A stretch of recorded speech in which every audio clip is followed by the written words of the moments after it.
I never thought my quiet suburban life would turn into a battlefield.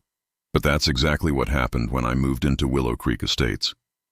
It was supposed to be a fresh start after my divorce, a cozy 3-bedroom house with a spacious garage that I planned to turn into a workshop for my woodworking hobby. The neighborhood looked perfect on paper: manicured lawns, friendly waves from neighbors, and an HOA that promised to keep everything pristine and harmonious. Little did I know, harmony was code for control, and the queen bee enforcing it was Marlene, our HOA president, who embodied every stereotype of a Karen you'd ever heard of. She was in her mid-50s with perfectly coiffed blonde hair that never moved in the wind, sharp eyes that scanned for infractions like a hawk, and a voice that could cut through steel when she was on a rant. My first encounter with Marlene happened just 2 weeks after I moved in. I was unloading boxes from my truck when she marched over, clipboard in hand, wearing one of those pastel polo shirts that screamed authority. "Excuse me, sir," she said, her tone dripping with false politeness, "but our covenants clearly state that vehicles must be parked in garages overnight. Your truck is an eyesore." I glanced at my pickup. It was clean, no dents, just a standard work truck. "I'm just unloading," I replied, trying to keep it light. "It'll be in the garage by evening." She pursed her lips, jotted something down, and walked away without another word. That should have been my warning sign. As the weeks turned into months, the petty complaints piled up. First, it was my mailbox. Apparently, the color was one shade off from the approved HOA palette. I repainted it, grumbling under my breath about the waste of time. Then came the fines for my lawn. Too many dandelions one week, grass a half-inch too long the next. I worked full-time as a software engineer, and weekends were for relaxing, not obsessing over yard perfection. But Marlene made it her mission to nitpick. She'd drive by in her golf cart, stopping to take photos, and then I'd get an official letter in the mail demanding compliance or facing escalating penalties.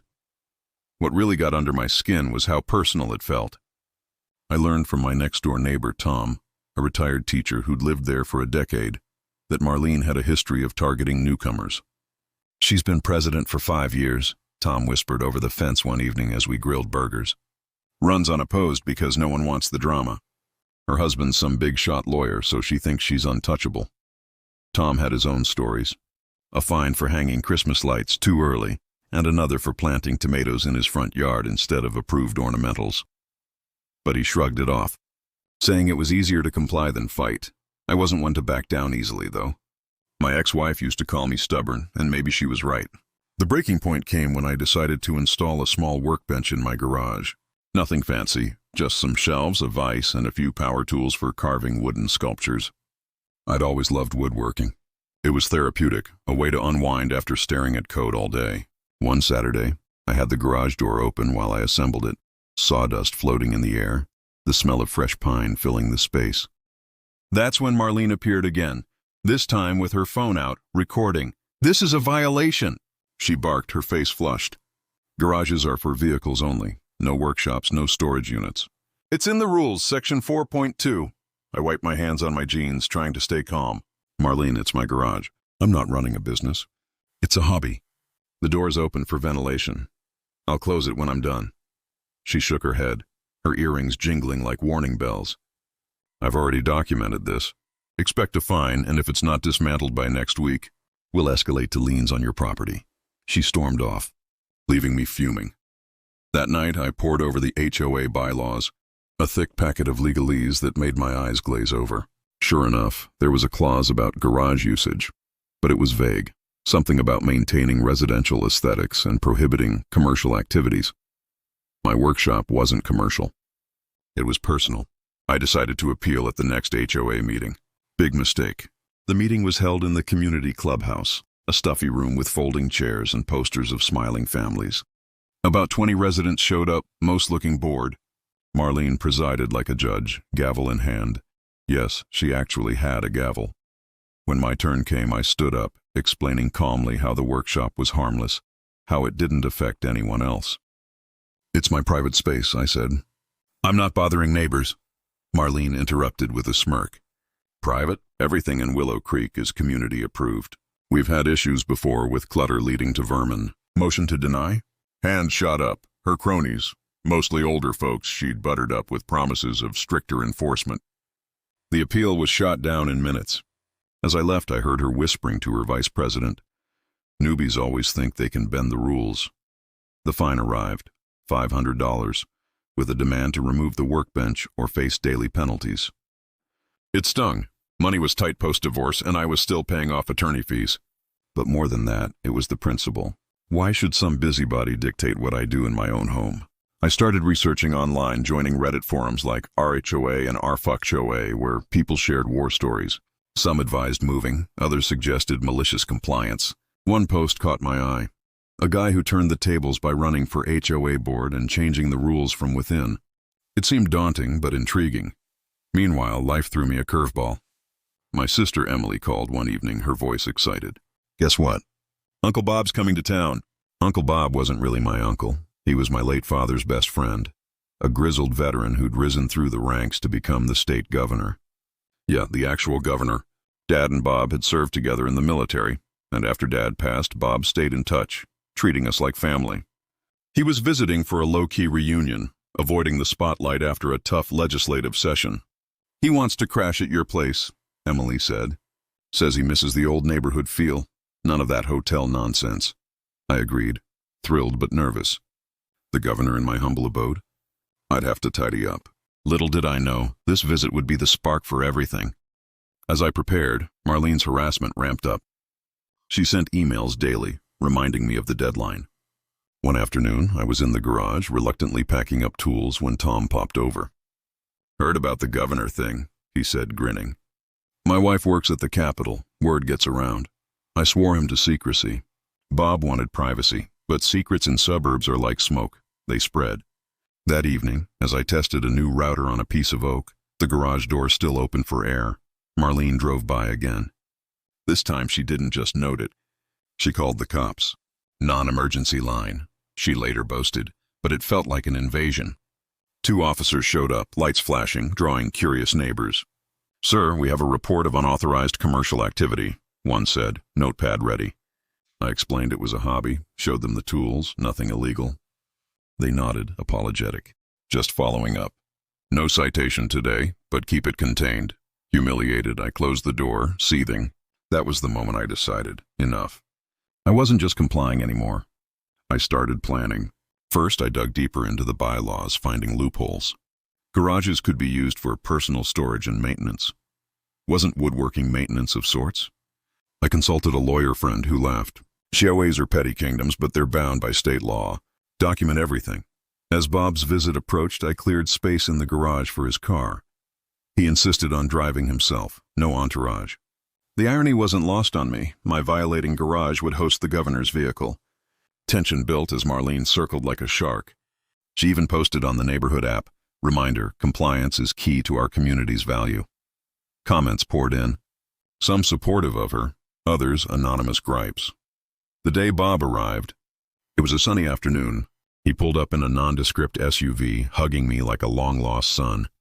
Place looks great, kid, he said, his voice gravelly from years of speeches.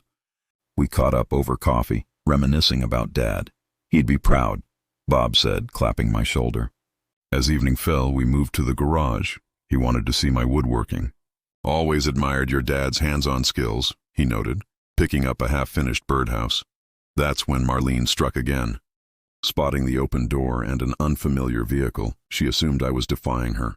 Phone in hand, she called the cops once more, this time claiming suspicious activity, possible break-in or unauthorized gathering.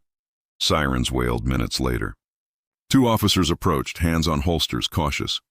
Evening, folks. Report of suspicious behavior. Bob stepped forward, calm as ever. Officers, I'm Governor Robert Harlan, just visiting family. Their eyes widened. Recognition hit. Governor? Apologies, sir. Routine check. What followed was surreal. Instead of leaving, they chatted. Bob, ever the politician, turned it into a photo op, joking about shooting the breeze in my garage. But Marlene, watching from across the street, froze in horror as she realized her mistake. The moment the police officers left my driveway laughing with Bob like they were old buddies, I felt a surge of something I hadn't in months.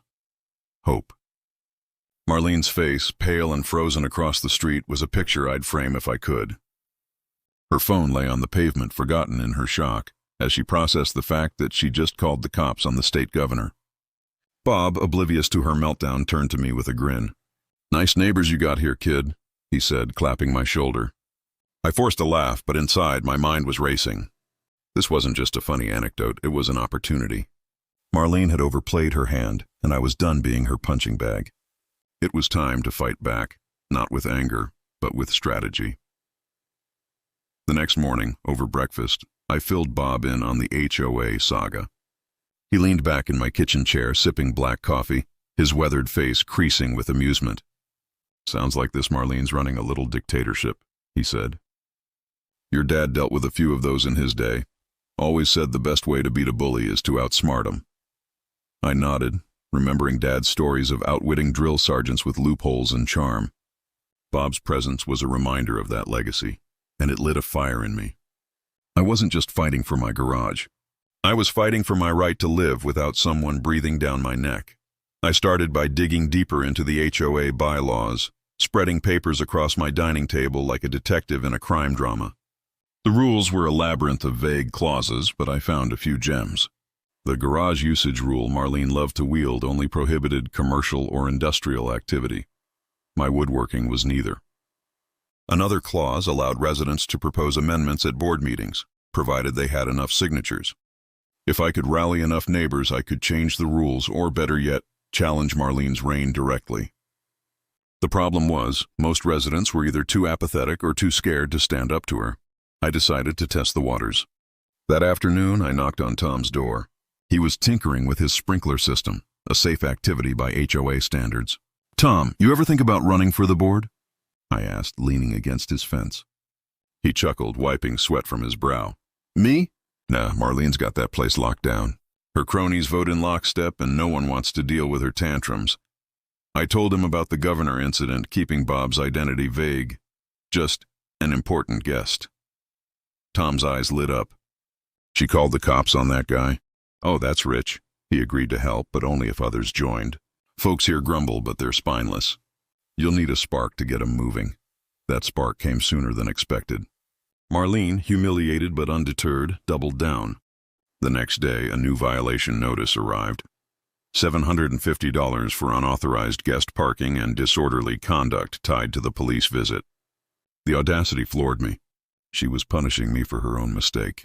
I showed the letter to Emily when she stopped by to drop off some old photos of Dad for Bob. "She's unhinged," Emily said, shaking her head. "You need to hit back, but smart. Don't let her drag you into her mud." Emily, a paralegal, suggested I request the HOA's financial records. HOAs have to disclose them under state law. If she's as controlling as you say, there might be something fishy. I filed the request that evening, emailing the HOA board with a polite but firm demand for all financials and meeting minutes from the past 2 years. The response came swiftly, not from the board, but from Marlene herself. Such requests require formal approval and may incur processing fees. Her email read, signed with her full title, Marlene J. Whitaker, President, Willow Creek Estates HOA. It reeked of deflection. I forwarded it to Emily, who laughed. "Classic stall tactic. She's hiding something. Keep pushing." Meanwhile, Bob's visit was a blessing and a complication. He wanted to keep things low-key, but word was spreading.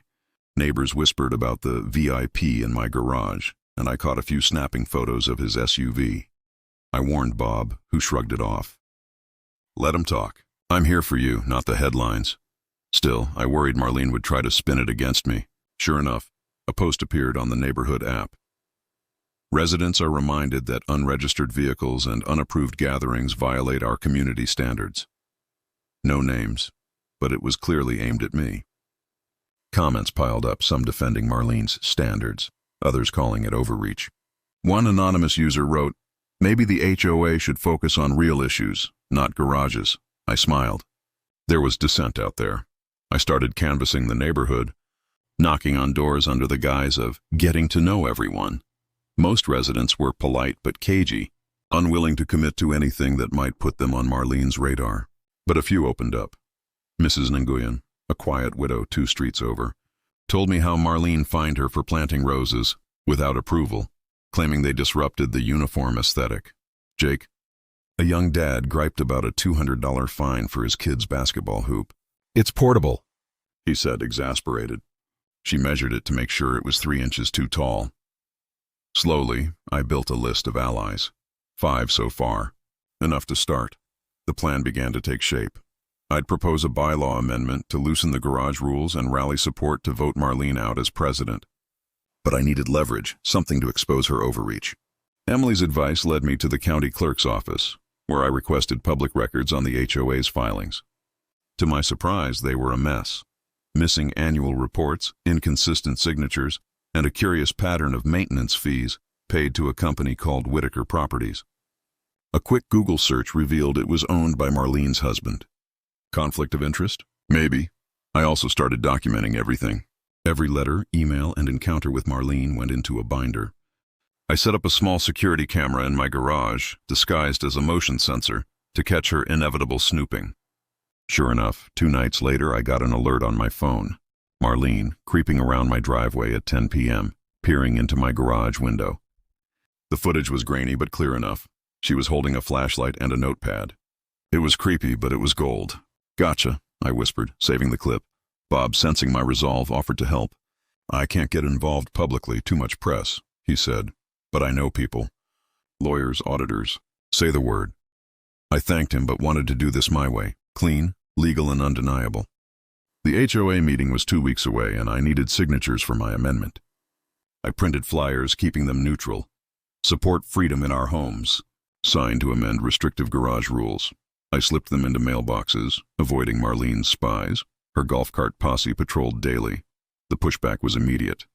Marlene called an emergency meeting to address recent disruptions. I showed up, expecting a fight. The clubhouse was packed, tension thick in the air. Marlene stood at the podium, her voice sharp. "Certain residents," she said, glaring at me, "are undermining our community's values with reckless behavior and unauthorized guests." Murmurs rippled through the crowd. I raised my hand, heart pounding. "Can we discuss the financial records I requested?" "It's my right under state law." The room went silent. Marlene's smile tightened. "That's under review," she snapped. Next topic. After the meeting, a few neighbors approached me quietly. "Keep at it," Jake whispered. "She's been skimming dues for years. Nobody's had the guts to call her out." Mrs. Nguyen slipped me a note with her signature for the petition. By week's end, I had 12 signatures. Not enough to force a vote, but close. I needed a bigger play, something to tip the scales. Then, a stroke of luck.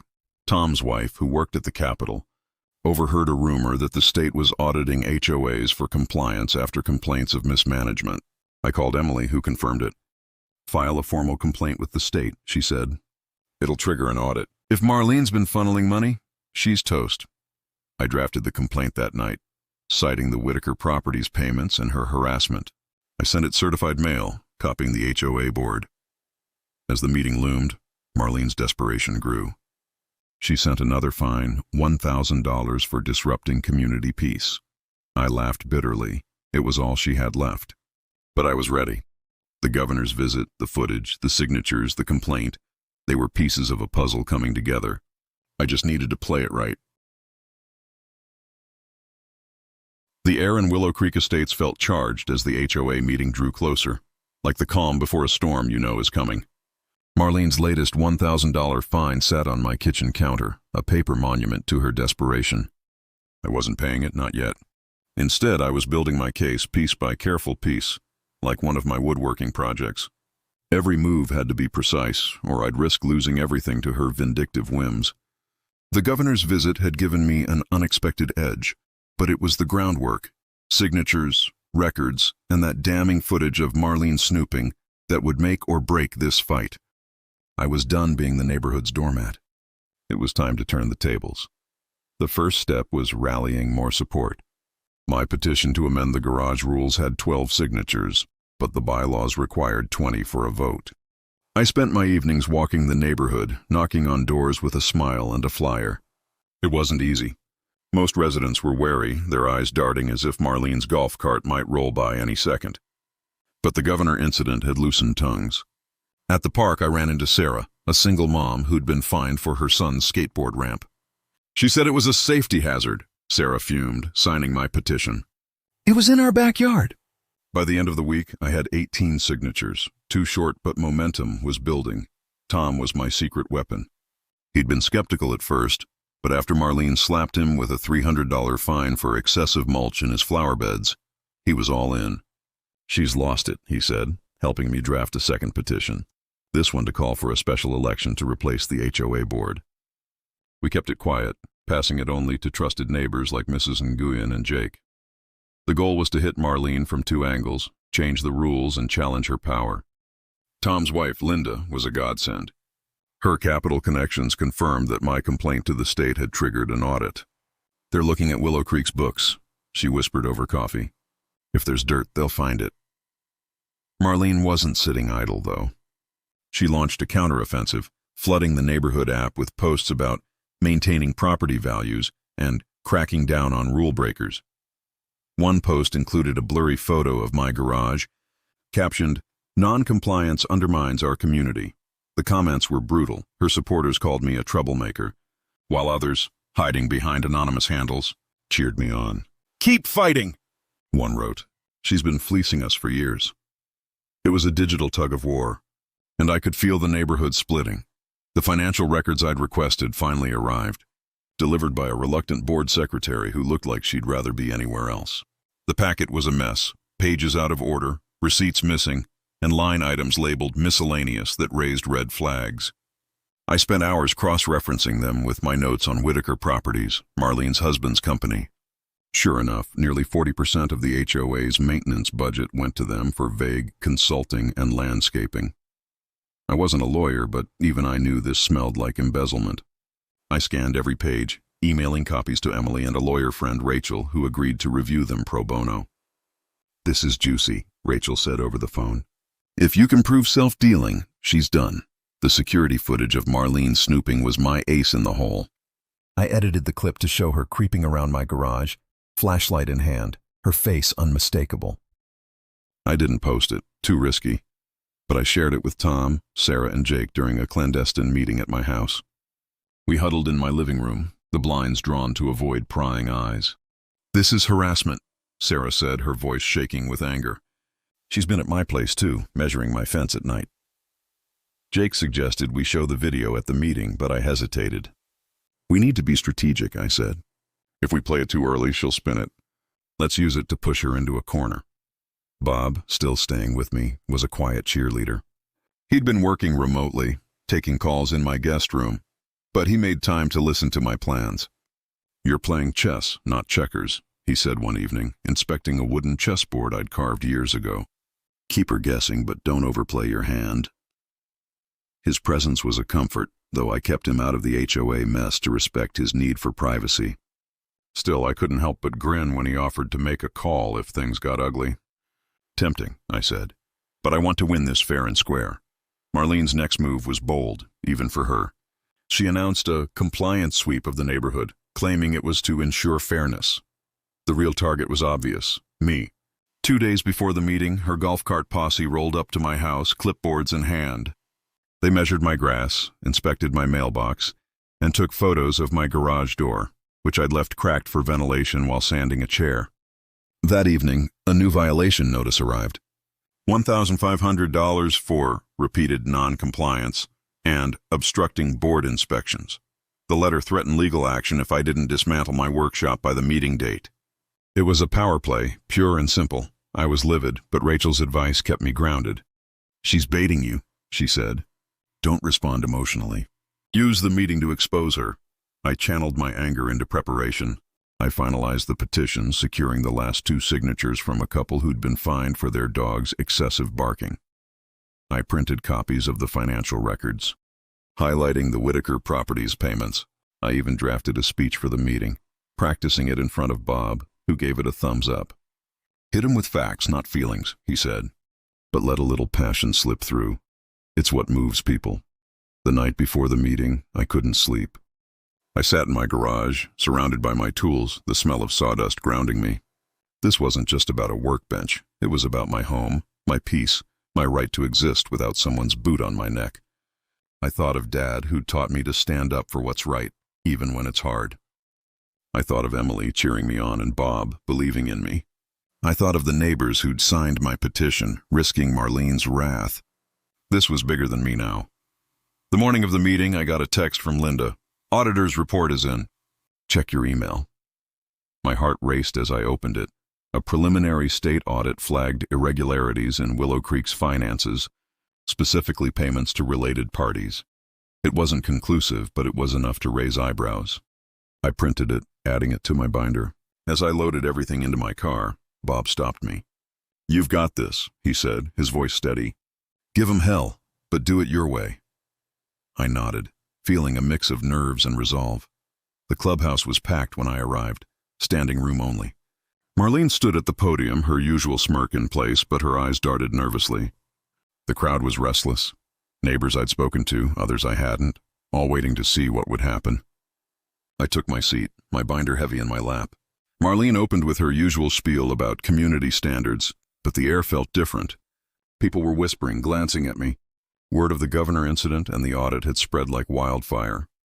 When the floor opened for new business, I stood, my voice steady despite the butterflies in my stomach. "I'm proposing an amendment to the garage usage rules," I said, holding up my petition. "And I'm requesting a special election to replace the current board." Gasps rippled through the room. Marlene's face turned red, her gavel frozen mid-air. "That's out of order," she snapped, but I pressed on, citing the bylaws. "I have the signatures." "It's my right."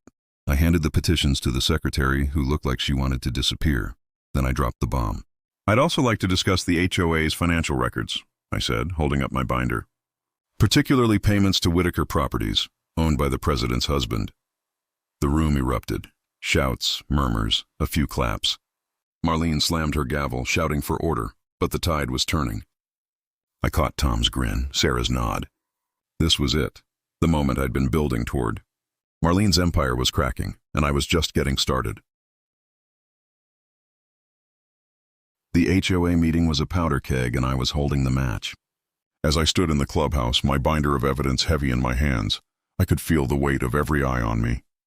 Marlene's gavel slams were losing their power. The room buzzed with whispers, neighbors shifting in their seats, some nodding in my direction.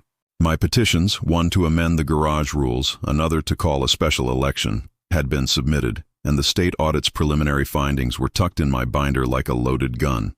Marlene's face was a mask of barely contained fury, her knuckles white around the gavel. She'd tried to shut me down, claiming my motions were out of order. But I'd quoted the bylaws chapter and verse. The crowd's restlessness gave me courage. This was my moment. I started with the garage amendment. "Our rules are outdated," I said, my voice steady despite the pounding in my chest. "They punish hobbies, creativity, and personal freedom. My woodworking doesn't hurt anyone. It's in my garage, my private space. I'm proposing we allow non-commercial personal use, like workshops or storage, as long as it's safe and contained." I held up the petition, now with 22 signatures, thanks to a last-minute push from Sarah and Jake. Murmurs of agreement rippled through the room. A few clapped. Marlene interrupted, her voice shrill.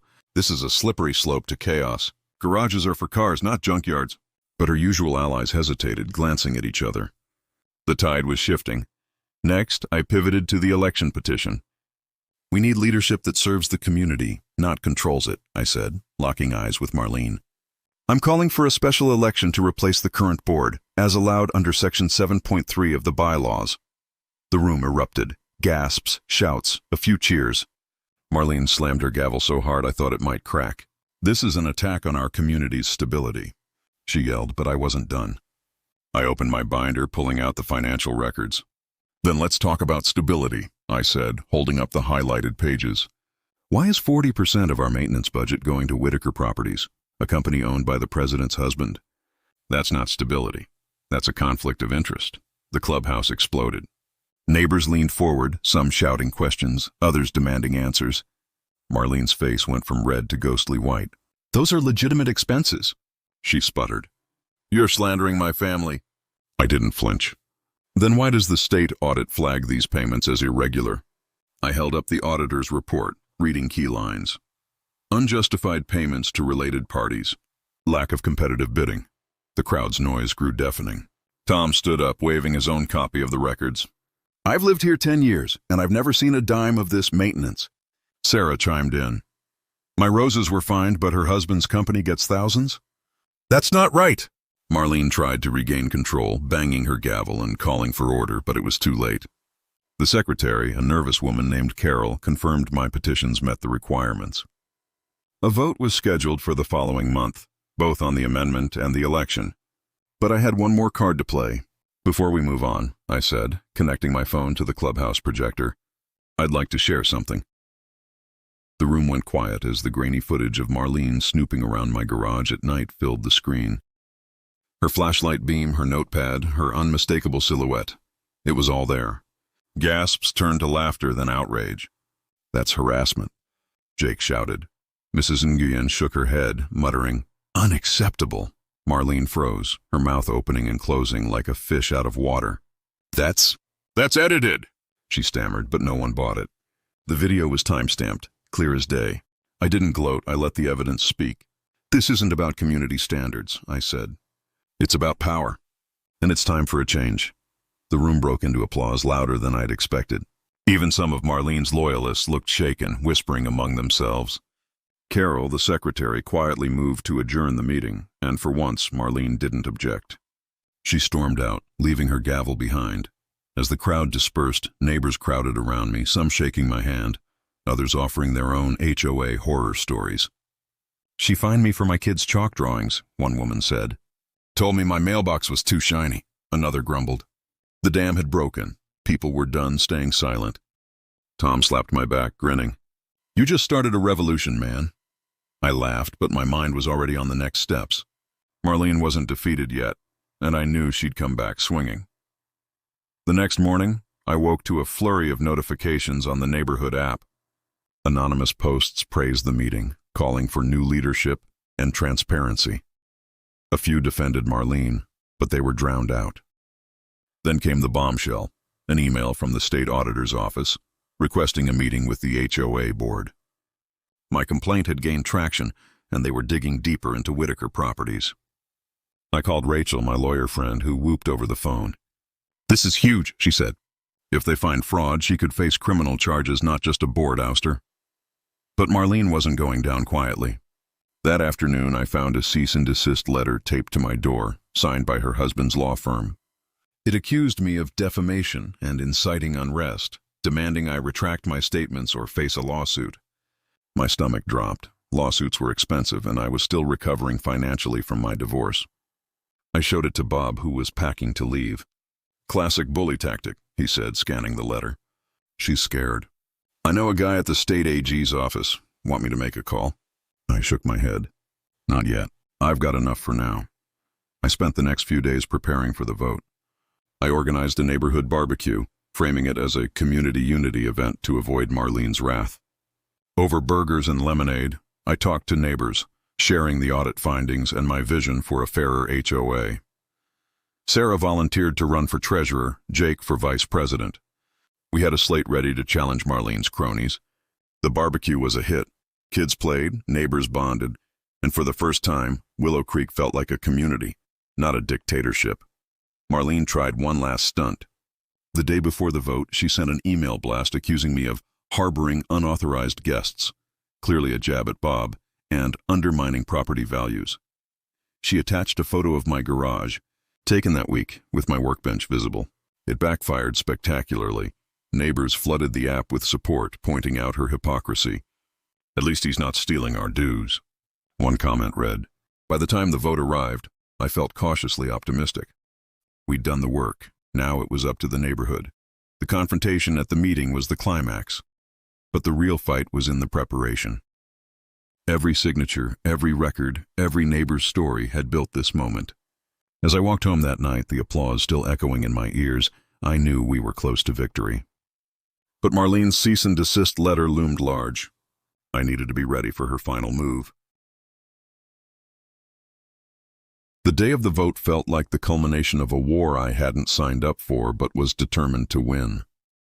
The clubhouse was overflowing, neighbors spilling out onto the lawn, some holding signs that read, Fair rules, fair leadership. Marlene's absence was conspicuous. She'd sent a proxy, her vice president, to run the meeting, claiming a family emergency. It was a weak excuse and everyone knew it. The state auditor's presence in the back of the room didn't help her case. I'd invited them, citing my complaint, and their stern faces sent a clear message. Willow Creek's books were under scrutiny. The vote on the garage amendment went first. Carol, the secretary, read the proposal aloud, her voice trembling slightly. When the hands went up, it was a landslide, 42 in favor, 8 against. The room cheered, and I felt a weight lift. My workbench was safe, and so were Sarah's skateboard ramp, Jake's basketball hoop, and Mrs. Nguyen's roses. But the real battle was the election. Our slate, me for president, Sarah for treasurer, Jake for vice president, and Tom for secretary, faced off against Marlene's hand-picked loyalists. The vote was close, but when Carol announced the results, the room roared. We'd won, 3-2. I took the podium, my hands shaking but my voice firm. This isn't about power, I said. It's about fairness. We're going to rewrite the rules together. Make this a place where we can live, not just obey. Neighbors clapped. Some tearing up. Mrs. Nguyen hugged me, whispering, "You did it." But the victory wasn't complete, not yet. The auditor stepped forward, requesting a closed session with the new board. They'd found evidence of significant financial mismanagement, including over $50,000 funneled to Whitaker Properties without proper documentation. Marlene wasn't just ousted. She was facing a formal investigation. The next week was a whirlwind. Marlene's husband's law firm dropped the cease and desist after Rachel sent a blistering response, citing the audit and my harassment footage. Marlene herself went quiet, her golf cart nowhere in sight. Neighbors reported seeing moving trucks at her house, though no one knew if she was leaving for good. The new board met daily, drafting a simplified rulebook that prioritized common sense over control. We froze dues, launched a transparency portal for finances, and scheduled regular town halls. The neighborhood app buzzed with excitement. People posted ideas, shared stories, even planned block parties. I kept my workshop, of course. The first project I finished was a birdhouse for Mrs. Nguyen, painted to match her beloved roses. She cried when I gave it to her, saying it was the first time she'd felt at home in years. Jake's kids started shooting hoops again, and Sarah's son built a bigger ramp. The neighborhood felt alive, like it had shaken off a long fever. Bob called to congratulate me, chuckling. "Your dad would have loved this," he said. "You didn't just win, you built something better." The auditor's final report came a month later, confirming fraud. Marlene and her husband settled out of court, repaying $60,000 to the HOA and agreeing to step down from all community roles. The news spread like wildfire, and the neighborhood app lit up with memes. My favorite was a photoshopped image of Marlene's golf cart with a for sale sign. I didn't gloat, but I won't lie, it felt good.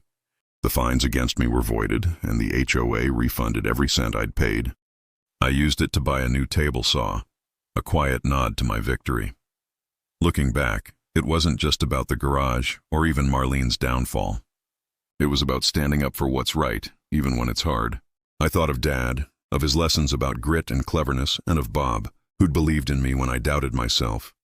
I thought of my neighbors who'd found their voices because I found mine. Willow Creek wasn't perfect, but it was ours now, a community, not a fiefdom. As I sanded a new project in my garage, the door opened to let in the evening breeze. I felt at peace. The smell of sawdust, the hum of my tools. It was my sanctuary, and no one could take it away. I hoped Marlene was somewhere learning her lesson, but honestly, I didn't care. I'd won, not just for me, but for everyone who'd been pushed around too long. If you've got an HOA horror story, drop it in the comments below. What's the pettiest rule you've faced? Let's hear it!